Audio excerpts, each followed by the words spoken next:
WWDB 860 AM Philadelphia and WPEN HD2 Burlington, Philadelphia. The following programming is sponsored by Marc J. Bernstein. The views expressed do not necessarily reflect the views of this station, its management, or Beasley Media Group.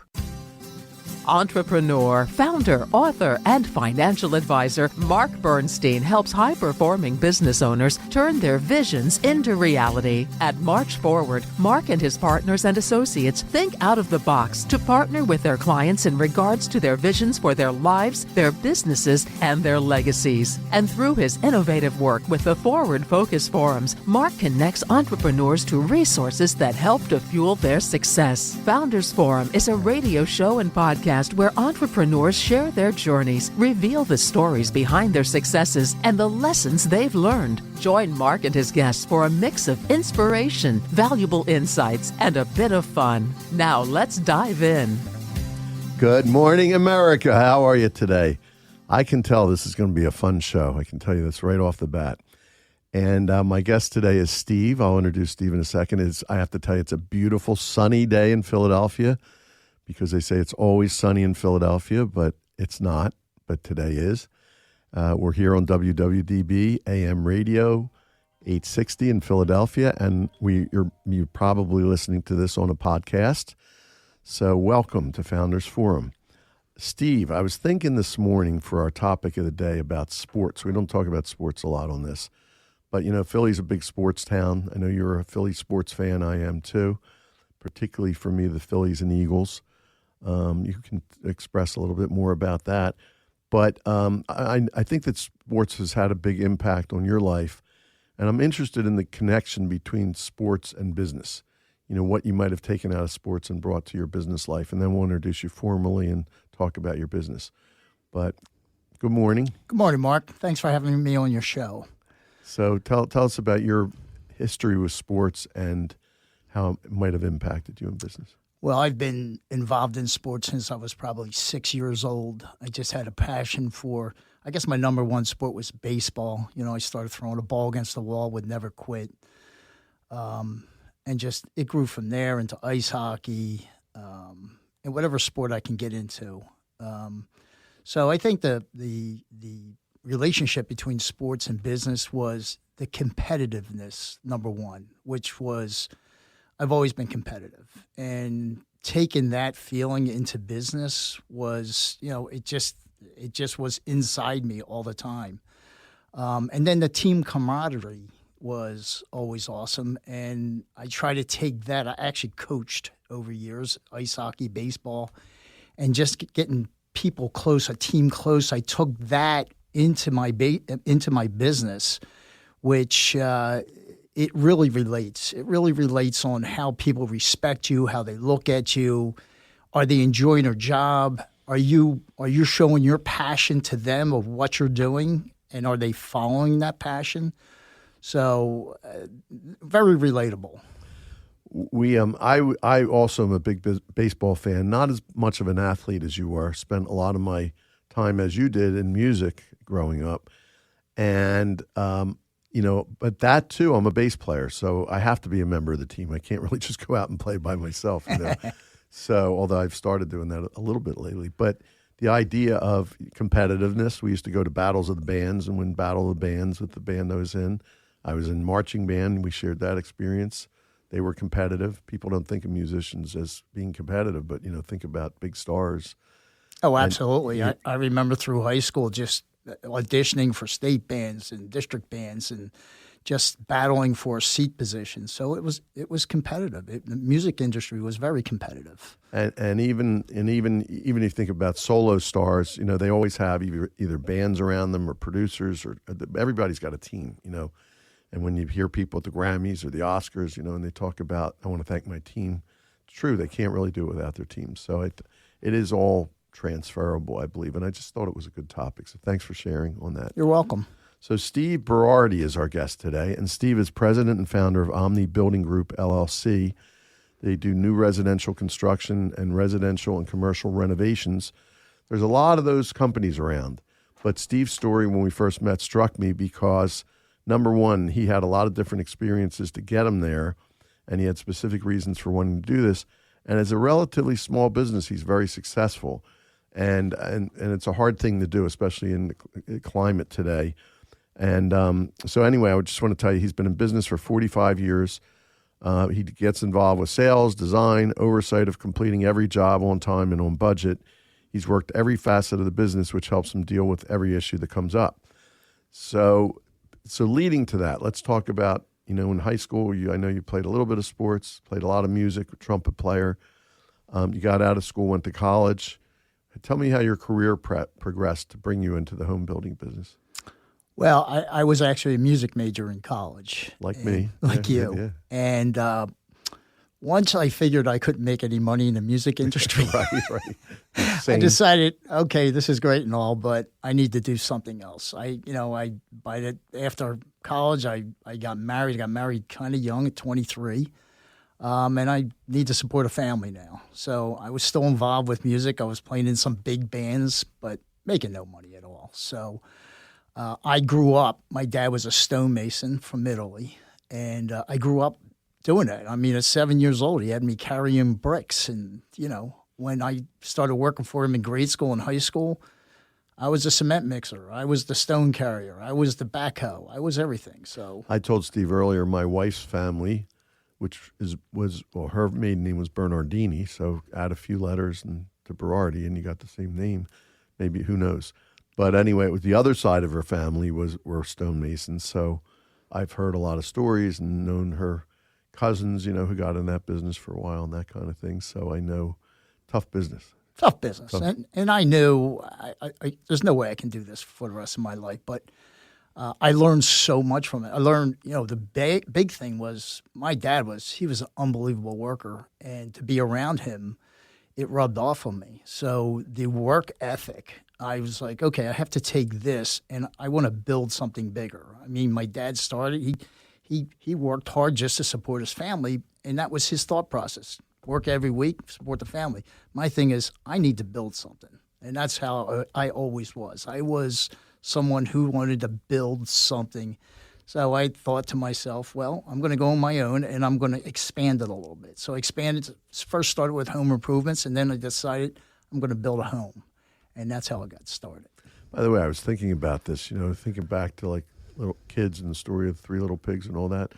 The bricklayer, think about it's literally like building a foundation for a strong home, right? So absolutely. So you kind of started at the bottom, not in a negative way, but started at the bottom and sort of build up from there, if you think about that. Well, it's funny you say that because I always think that way. Like you have to build a foundation, and right. And the foundation needs to be strong. Yeah, I'm not a home builder, but I just figured that out. So interesting. But tell us about you had a lot of business experience prior to getting into the home building business. So between bricklaying and starting the home building business, what other kinds of things did you do? I actually, after I got out of college, I got into like a wholesale business of selling housewares and whatnot. I did really well with it, and they promoted me into my own business. At the time, I was only 22. They shipped me down to Maryland to open up a company, and here I am at 22 interviewing guys who are 10, 15 years older than me, trying to act like I knew what I was doing, which I had no idea what I was doing. But it gave me so much experience, and I had just gotten married, and my wife, she gave up her whole hairdressing career, moved down with me, and supported me through the process. But it got to the point where we both said, all right, enough is enough. Let's move back home in PA, and I need to find something else. It's not going to work for me. Somewhere in there, you also had some experience in manufacturing too, which is building things again. That's correct. Right? I did. I worked in a company that built airplane and space stuff, and I walked in there needing a job, trying to find myself, and I learned how to take care of the building. I learned how to fix all the machines. So I got promoted really quickly there, but I still knew this is not what I want to do. So when did you decide, and how did you decide that you wanted to build things and you started that business? I always knew I wanted to build things. The thing was like, hey, I just got married. I'm starting to have kids. It was just like, how do I get this started? And I remember one day I just said, it's time. And I just went out in my own business. I did a small renovation. I made pretty good money. I'm like, this could be pretty good. And then I just built it from there. So you're building homes, you're building a business, and you're building a family all at the same time. That's correct. Pretty cool. Yeah. So how did it go in the beginning with the business? Keep on putting this on silent. It went okay. I was getting some jobs. And then one day I bumped into an old class, a friend of mine that I went to high school with. We were like best friends in high school. And he was kind of doing the same thing. So we discussed it. I remember his father said, hey, I'm going to retire soon. Why don't you two get together? So we got together and we formed a partnership. And then we started building more houses. His dad was a home builder? No, his dad was a mason. They were both masonry also, guys. So I told him what I was doing. Right. So we kind of got together and still not knowing what we were doing. We started building houses and we got pretty good at it. And we were partners for 25 years. What kind of challenges did you have in that business as you were? Because people start a business, I always say, well, it's a smooth ride from there, right? Well, in the home building business, it's all about capital. Right. You need capital. So right. the biggest challenge was capital. Right. Trying to buy land, trying to finance a company, that was the biggest challenge. Right. And, you're competing against guys who are in the business for 20, 25, 30 years, and you want to build their home. How do you say, hey, I've been in business for 3 years. How do you win that job? And you did this primarily, I know you're based in Bucks County. That's correct. Is that primarily where your building was? Correct. That's a pretty competitive area for home builders, Very from what I know. Yeah. Very competitive. Yeah. So you had those challenges. What strengths did you build from that, from the financial end, the capital end? You probably figured out how and where to get money. Well, we borrowed money at a high interest. I mean, right. You did what you had to do. You did what you had to do right. until we were really established, and then we were able to get standard finance it, if you will, to move along. So things started going really well through the 2000s. We were doing real well. I was the best salesman in the world. I could sell a house to anybody. That's how good it was. And then right. And then came 2008, right? Yes. And what happened then? Well, 2008, the housing crisis came, and all of a sudden, the greatest salesman in the world can't sell a house. Right. And back then, because nobody's buying. Nobody's buying, and back then we did spec houses, and nobody's buying the spec houses. And loans started getting called in, and it just for 2-3 years it was bad. We just couldn't sell a thing. Started losing properties that we owned. So we took a huge hit back in the day. So what happened then? I mean, that business didn't last, I guess, after that. Well, my partner and I decided, hey, we're just going to go our own way, each to their own, because it was that tough. There was 2 years in a row we didn't make any money. So he went out on his own, and I decided to form Omni Building Group. Did he go out on his own building homes also? Or? No, he just stayed else. into like smaller projects. Gotcha. Matter of fact, he still calls me and needs advice if he's doing a bigger project. Because back in the day, I was the guy, the leader of the construction end. Right. I knew everything about it, so everybody came to me. And your coaching experience, I think, came in handy at that point, right? It still does to this day. Right, It still does to this day. I think about situations and I think, how do I handle it? Well, how would the coach handle it? Right. Cool. Yeah. So that's really nice how that worked out.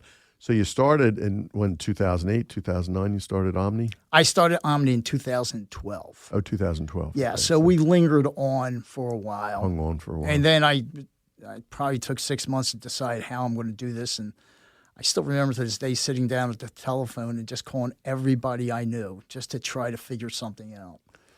And an associate I have today, we partner up on a lot of projects. His name is George. He was a huge influence and helped me get going. He has his own building company, and he really helped me get going. Nice. And then we ended up doing. So he was a mentor as such. Yeah, he's definitely a mentor. Mentor, yeah. Yeah, he's definitely a mentor.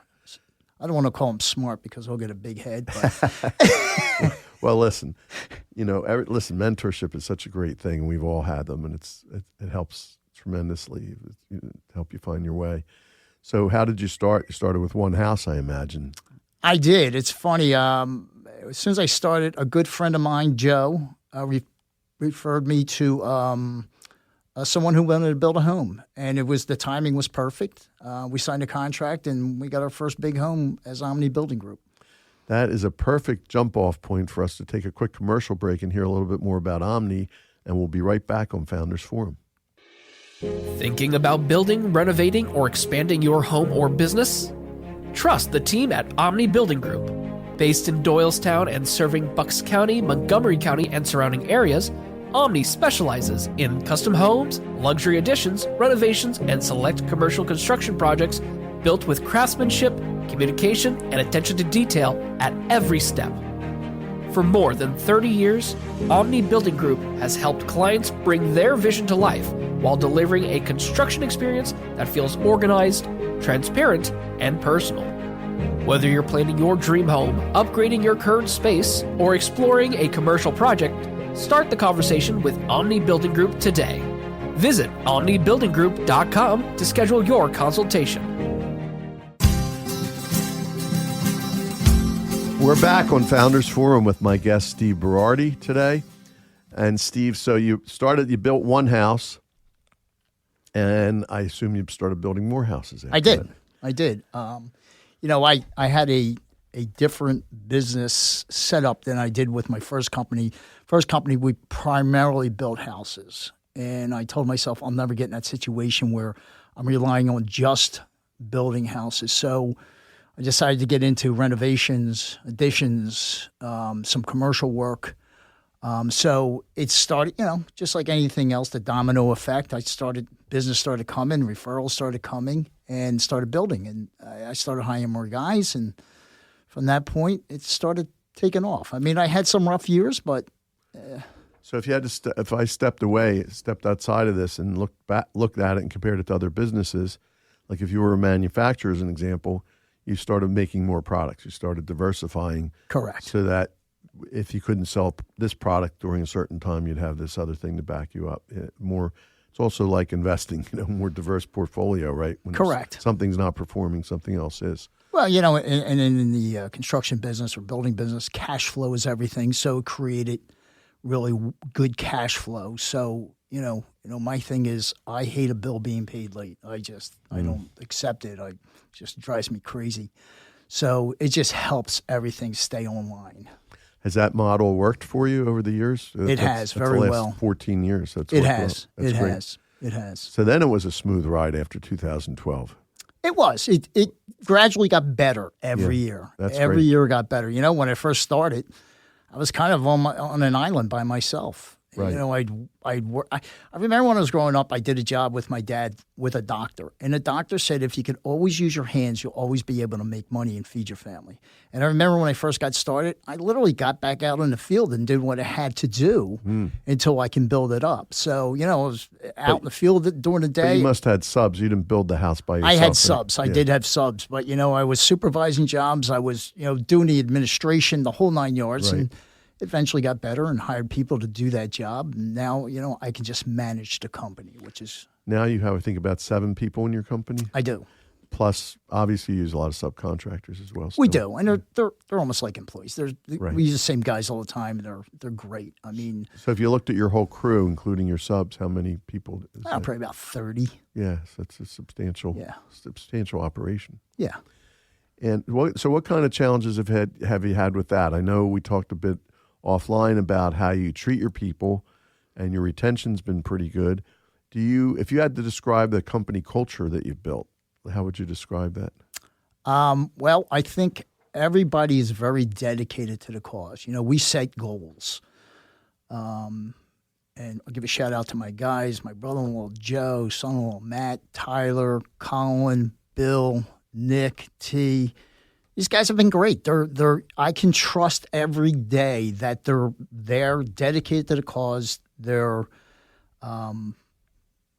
I just trust them with everything, and they follow through. I never not have to think about what are they doing, how are they doing it. They just do it. They've picked up what I want because we do weekly meetings, production meetings, and we go over every job, every schedule, and they're on top of it. I don't need to sit there and tell them what to do. So that means you have good people. So it started with picking good people, But not everyone can do that. Not everybody picks good people right off the bat. And they need leadership. So what kind of things have you done on your end to find and retain good people and to continue to guide them in a way that you can trust them? You have to have trustworthy people, but you also have to have people that have the skill sets that you know you can trust them.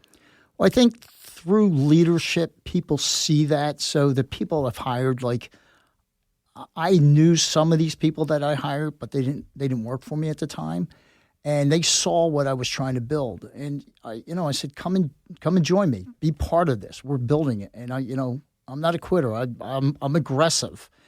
And they joined up, and if I told them I was going to do something or do something for them, I always did it without question. I never backed up on something I said. So first leadership lesson, do what you say you're going to do. That is correct. And do it on time. Absolutely. Right? Yes. So that's one of the things in fact, that to me, there's a technical Harvard Business School definition of integrity, which was basically do what you say you're going to do and do it on time. And that means keeping your word. And if you can't keep your word, you honor your word, which means you get in front of it and you say, look, I told you I was going to have this done by Friday. I can't. Here's why, which I'm sure you do with your customers because I'm sure something happens, right? So that's integrity. So that sounds like one of your core values, although you may not call it that in your company, I would think. Yeah, well, we have KPIs in our companies that we set them and everybody follows them. So, yeah, to your point, yeah, that's interesting. Really important. So that's a culture built on integrity. Obviously, also on it sounds like on goals, because when you told them they're following what you wanted to build, what you wanted to do, I'm sure you had a vision for, hey, this is what we're doing this year in revenues, or how many homes projects we're working on. And I'm sure there was a vision for next year we're going to up that. Correct. Right? Yeah, we do that all the time. And correct. That's part of the KPIs, I'm sure, that you're looking at. Yeah. That is correct. Interesting. So that's good. So how did you come by those skills? Because you didn't learn that probably in the masonry business. Well, my first company, I learned a lot of skills from failing. Well, there you go. That's what I'm You know what I for. say all the time? When you start doing well, you get into bad habits. When you start doing really bad, you get into bad or good habits. So, when things are going well, you start doing things. You get a little lazy, I guess. And I learned that I can't go that route. When things are going really well, you never know what's going to happen. And, when 2008 came along, it was a punch in the face. Right. And I thought to myself. And you weren't prepared for that. I was not prepared for that. But it sounds like should that happen again, which it could, because right now we're at interesting times right now. I'm very prepared for it this time. Very prepared, right? Yeah. And everybody around me sees it. And, I take guys in, we set goals, we say this is what we're going to do. I even ask my guys, we're looking at a job, whether we want, my partner George, that we do business together, associate. Mentor, partner. Yeah, he says, when you're dealing with a customer, you have to decide to listen. They'll speak loud enough if you want them as a customer or not. Right. So we even get together and here's a job. Should we take it? Do we want to deal with this person? Because it could get rough out there. For sure. So I allow everybody into that decision-making process, which brings everybody together. I think it works out really well for us. So that's a really interesting concept to me, because in our business, which is wealth management, we're like that. We're very selective about who we deal with. But again, that I wasn't when I started out that way, because you need to pay the bills, right? You That's need correct. to keep the lights on. So I understand that. So you learn through experience who you want to work with. I'm not sure there's as many people in your business that are doing that, if I had to guess. I don't know. Other people say, did you ever hear of this building company? I'm like, I only know one building company. It's Omni Building Group. That's it. So I don't pay attention to that because I can't control what other people do and how they go about it. I can only control what we do and how we go about it. You stay in your lane. I do. Well, the only reason I know that is both from working personally with contractors and working with clients who are contractors, maybe not complaints, but comments about what they have to do with some of the customers, whether it's commercial or individual, tells me that they need the business, so they take certain jobs on perhaps that they might not otherwise do. you've gotten to a level of success where you don't have to do that. That's correct. Which is wonderful. And your whole team buys into that, which Absolutely. which is really great too. Yeah. So we just have a few minutes left. I want to ask you, Steve, if this is now June 3rd of 2026. I don't know when you all are listening to this, but that's the date that we're talking. And if you and I are talking again, which I hope we will be on June 3rd of 2029, and we're looking back on the last 3 years, what would have to have happened for you, Steve, to feel that that was a successful period in your business and your life? What would have to happen? Well, that's a great question. I think everything that has happened, I can't ask for more, to be honest with you.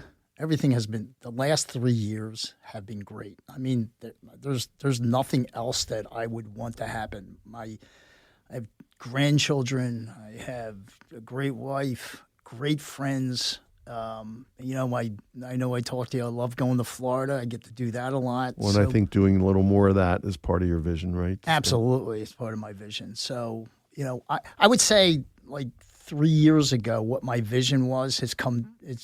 I followed through what that vision is. And then the next 3 years, I do have a vision.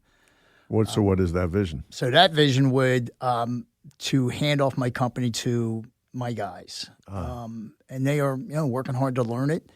I would love for them just to kind of take over, and I can just be the consultant for the business. And they deserve it. They deserve to make, to up their careers and run a business, and they've worked hard for it. So your vision really is to continue doing what you're doing, but do less of it, be more in a consulting role, enjoy more time in Florida that you've earned, and continue to have a good life. That's correct. It's a pretty good vision. Yeah. So let me ask you this. If you, first of all, what do you do for relaxation? I know going to Florida is part of it, but what do you do? I play golf. Yeah. I work out. I work out every morning. Like I walk 2 miles every morning, push-ups, squats, the whole thing. So that gets me going for the day. And I love playing golf and having a catch with my grandson, things like that. Right. Oh, cooking. I love to cook. Hobbies of cooking. Yeah, so that relaxes me a lot also. What's your favorite dish to cook? Well, I'm an Italian, so right, I know. Every pasta dish known to man I can make. Right. Do you make sauce or gravy with it? I make sauce. Sauce. Yeah.